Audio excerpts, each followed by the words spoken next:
ну, башенный комплекс Цори, он возвышается над рекой Гулахи, там, немного восточнее реки Асы. А точное местонахождение этого башенного комплекса – это Гулахийское ущелье. Это у нас восточный угол нашей горной республики. Он граничит с Чеченской республикой и Республикой Грузии.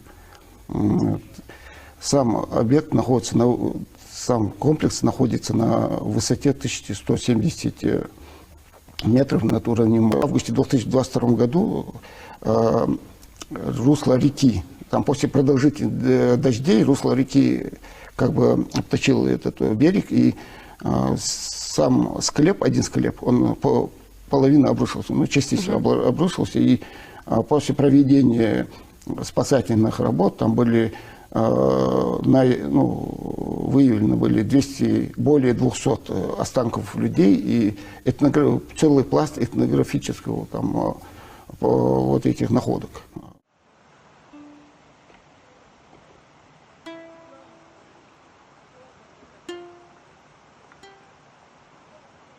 И это домашняя утварь, одежда мужчин, женщин, головные уборы мужчин, женщин, холодное оружие, кинжалы, стрелы, луки, детские какие-то приспособления, музыкальные инструменты были обнаружены.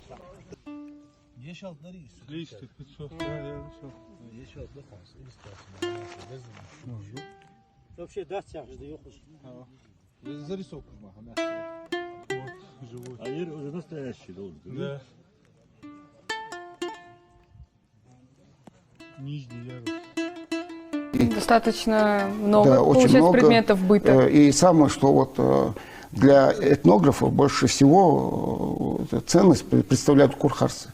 До этого их очень мало было, насколько я знаю, всего несколько штук. И это еще раз показывало, что вот курхарцы – это традиционный головной убор девушек, именно ингушей.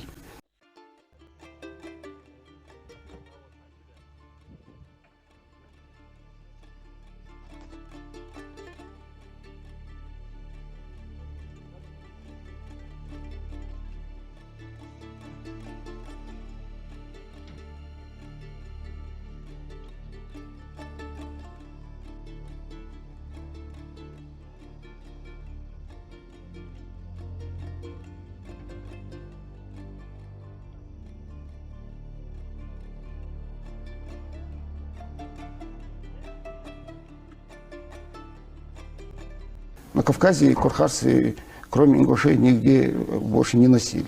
Этот довольно дорогой атрибут одежды был, потому что от 5 до 15 коров стоимость курхарцев были. И девушки одевали его когда по праздникам и когда выходили в свет.